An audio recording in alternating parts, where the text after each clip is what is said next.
Bismillahirrahmanirrahim. Assalamualaikum warahmatullahi wabarakatuh.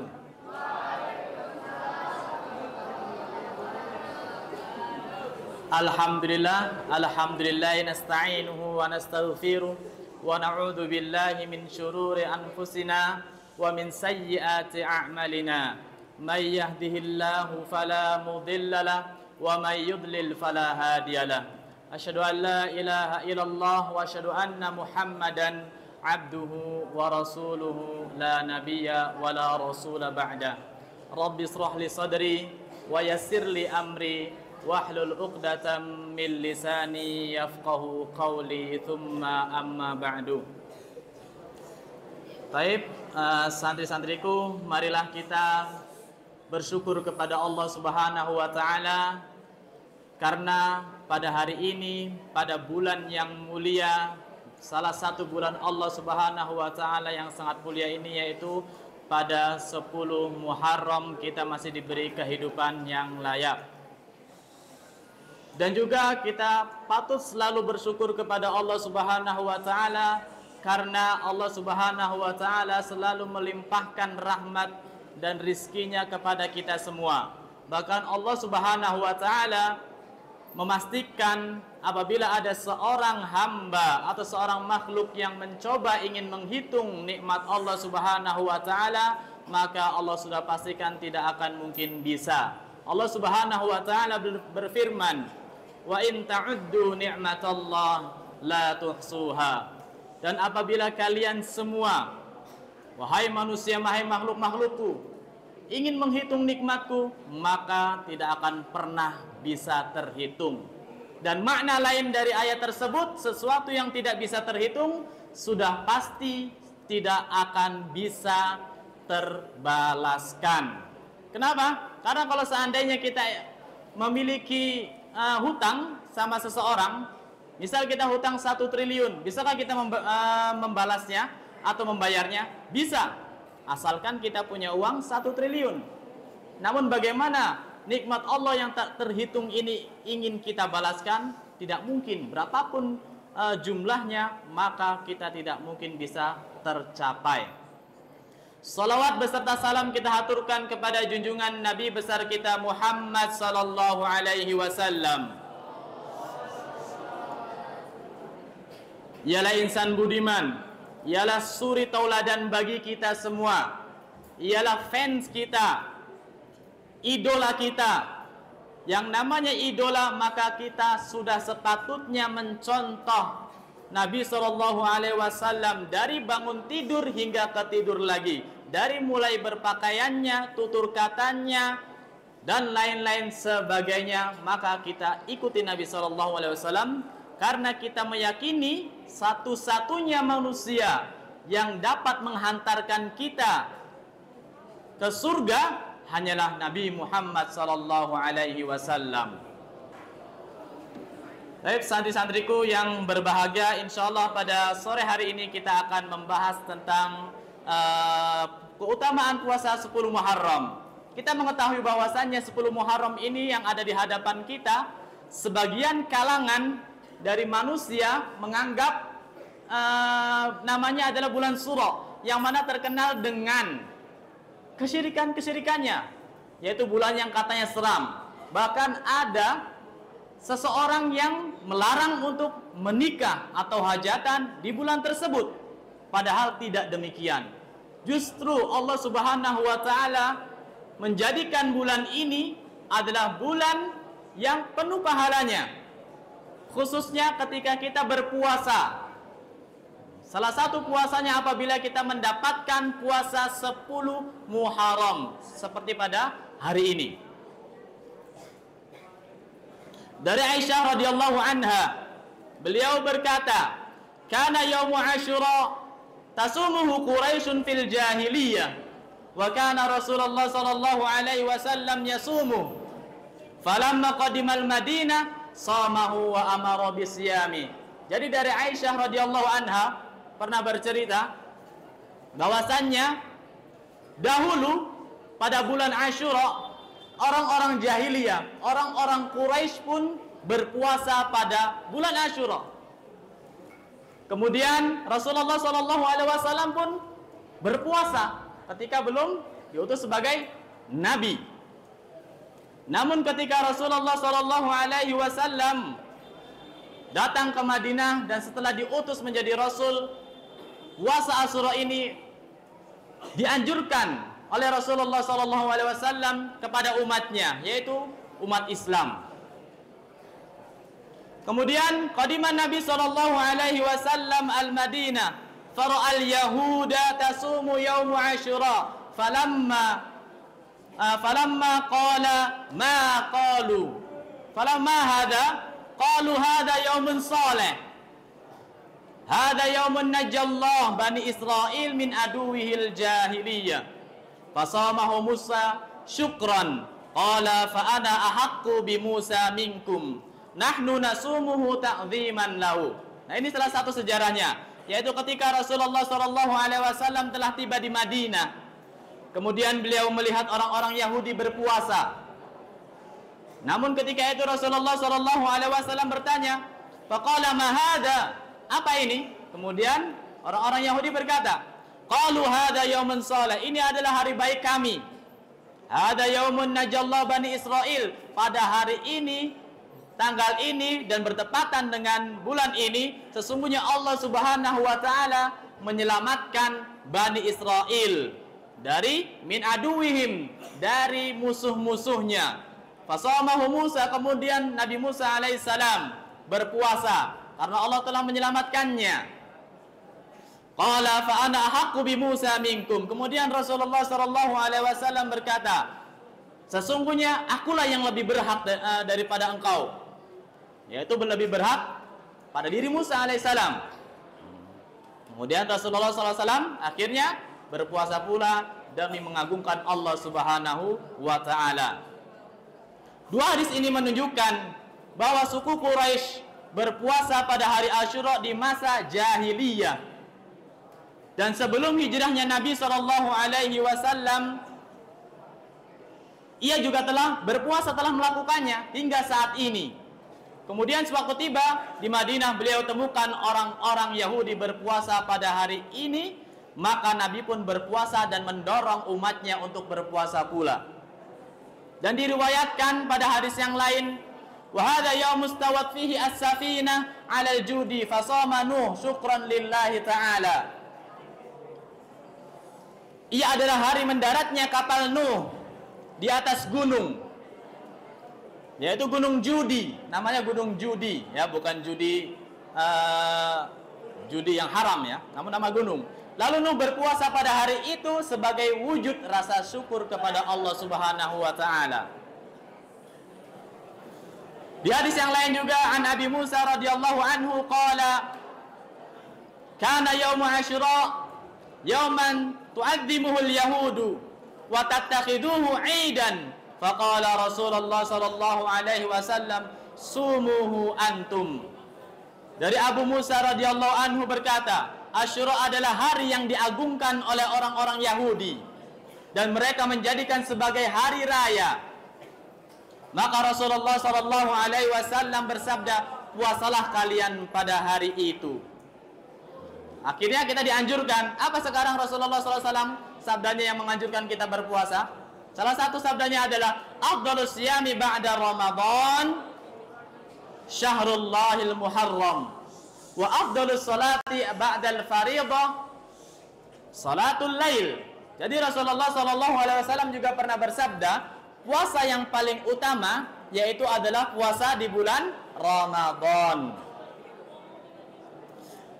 Ada puasa pada bulan Allah juga salah satu afdal juga. Namun sementara salat yang paling utama setelah salat wajib adalah qiyamul lail. Nah, di sini Imam Nawawi rahimahullah menjelaskan hadis ini merupakan penegasan bahwa sebaik-baik bulan untuk berpuasa adalah pada bulan Muharram, yaitu Syahrullahi al-Muharram. Jadi puasa yang paling afdal setelah puasa Ramadan adalah puasa Al-Muharram. Lalu mengapa Nabi SAW diketahui banyak berpuasa di bulan Sya'ban? bukan malah di bulan Muharram?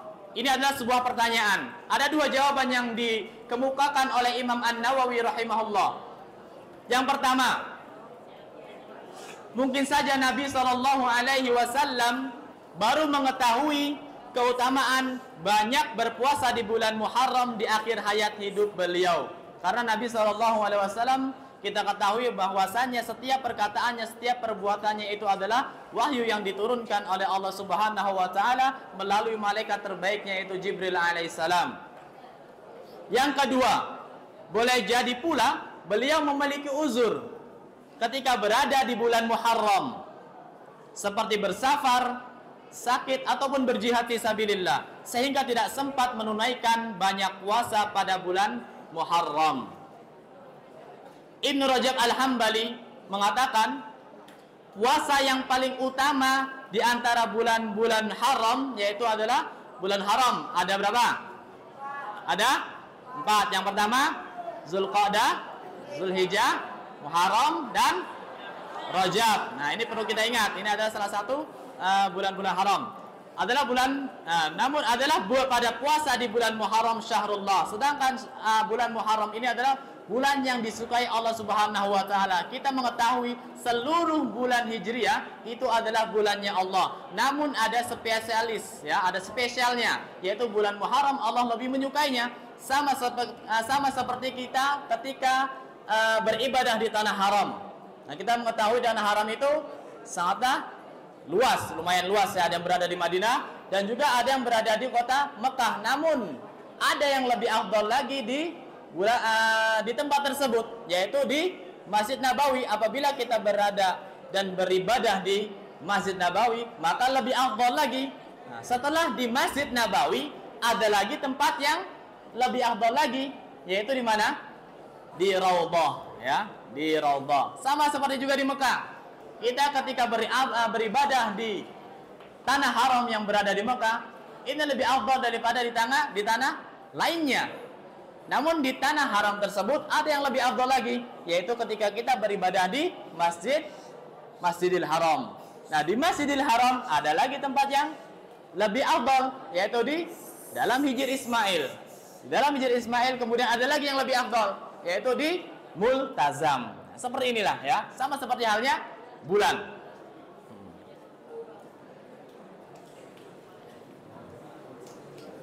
Di antara sahabat yang gemar melakukan puasa pada bulan-bulan haram, termasuk bulan haram adalah bulan Muharram, yaitu sahabat Umar bin Khattab, kemudian Aisyah radhiyallahu anha dan Abu Talha. Bahkan Ibnu Umar dan Al Hasan Al Basri juga gemar melakukan puasa pada setiap bulan haram. Bulan haram adalah bulan Zulqa'dah, Zulhijjah, kemudian Muharram dan Rajab. Banyak berpuasa. Jadi kita dianjurkan berpuasa di bulan-bulan tersebut. Tidak mesti, ya, tidak mesti sebulan penuh.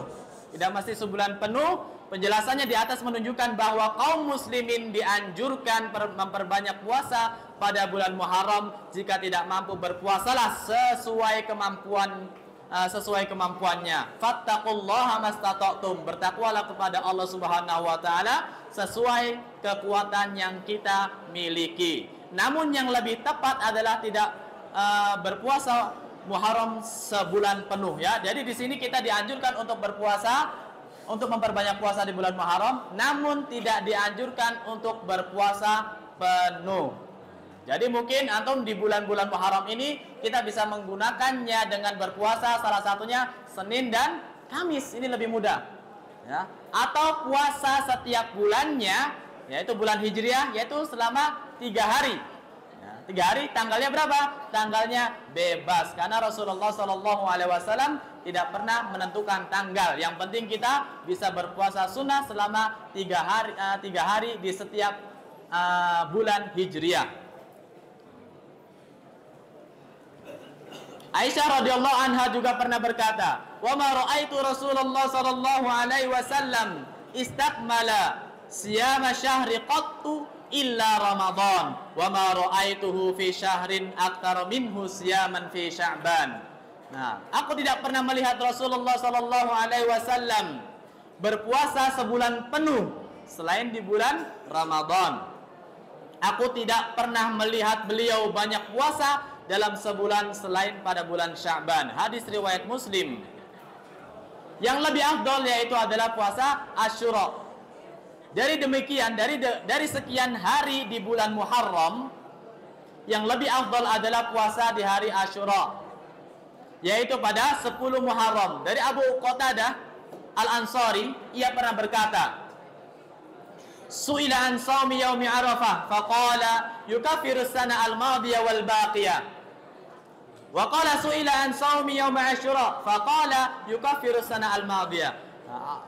Di sini Nabi SAW pernah ditanya tentang hukum atau tentang keutamaan puasa pada hari Arafah, yaitu hari musim haji. Ketika kita berpuasa di musim haji, maka keutamaan yang kita dapatkan adalah yukaffiru sanatal madiyah wal baqiyah, yaitu dapat menghapuskan dosa-dosa kita yang lalu dan yang akan datang. Kemudian pernah ditanya juga Nabi SAW tentang puasa Asyura pada saat kita saat ini yang berpuasa. Apa keutamaannya? Yukaffiru sana al madiyah, yaitu insya Allah kita semua yang berpuasa ikhlas karena Allah Subhanahu wa Ta'ala akan diampuni dosa-dosa kita setahun sebelumnya. Yukaffiru sana al-madiyah, yaitu hadis riwayat Muslim.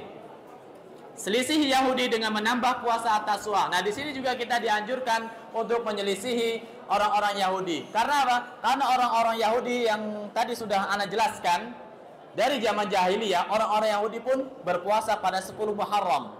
Nah, namun bagaimana? Karena ada perintah dari Rasulullah SAW agar kita menyelisihi orang-orang Yahudi, yaitu kita berpuasa di tanggal 9-nya juga. Ya, ingat, tanggal 9-nya juga kita dianjurkan berpuasa. Tujuannya agar tidak seperti orang-orang Yahudi. Jangan sampai masuk ke sabda Nabi SAW, man tashabbaha biqaumin fahuwa minhum. Dan barang siapa menyerupai suatu kaum, maka ia termasuk di golongannya.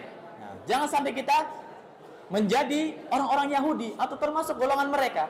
Ustadz, kalau seandainya ana belum berpuasa nih di tanggal 9, karena ana baru tahu misalnya, ana baru berpuasa tanggal 10, apa solusinya?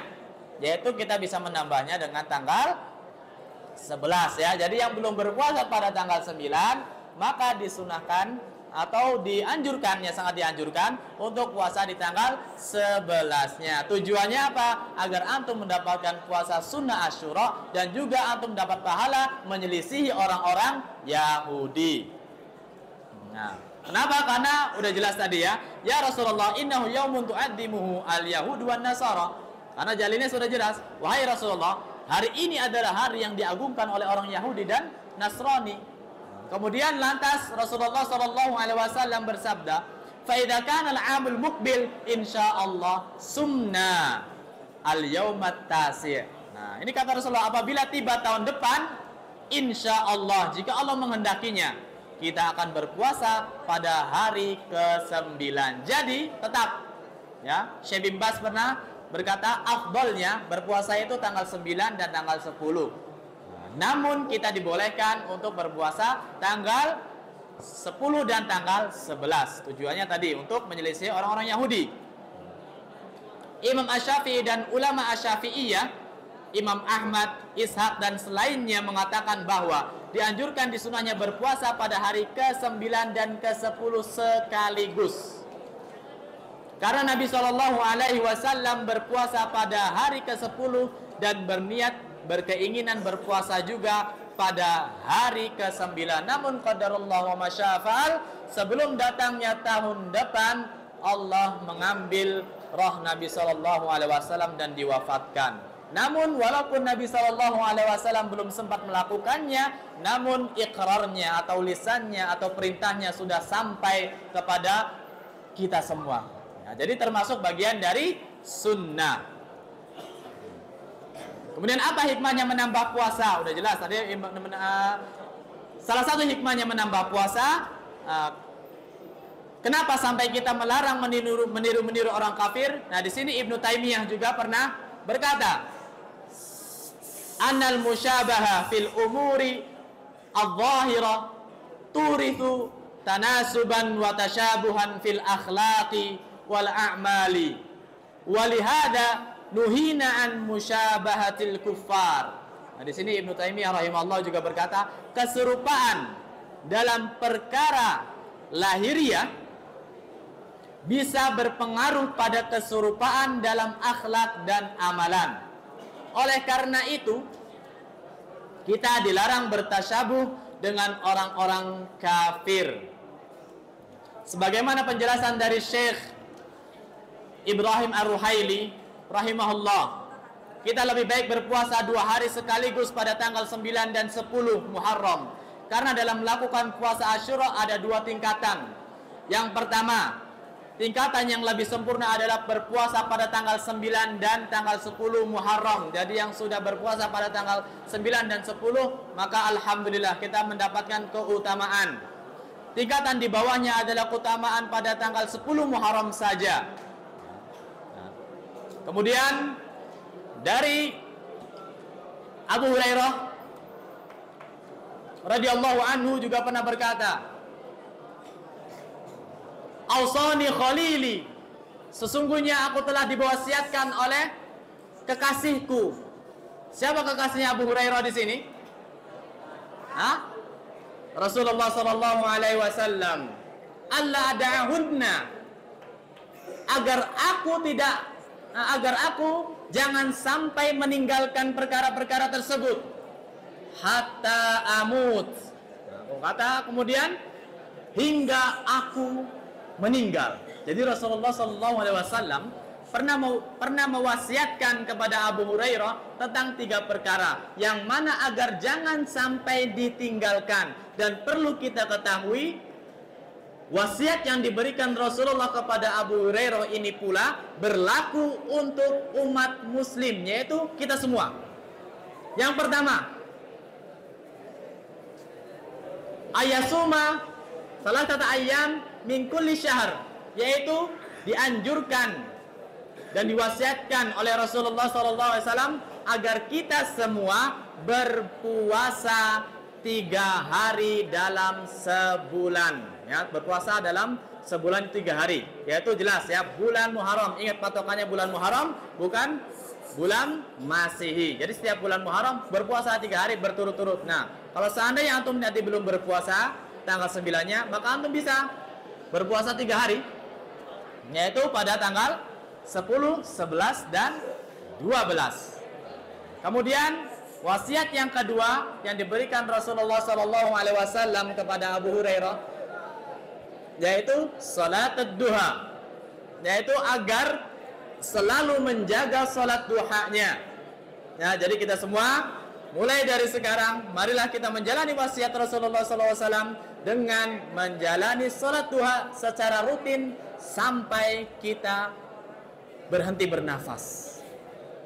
Yang ketiga, wasiat yang terakhir adalah nauman anil witri, yaitu salat witir sebelum tidur. Ya, jadi kita dianjurkan pula al-witru qabla naum, yaitu salat witir sebelum tidur. Ya, jadi 3 wasiat tersebut kita harus berusaha semaksimal mungkin untuk menjalaninya. Anak kira tidak mudah untuk menjalaninya.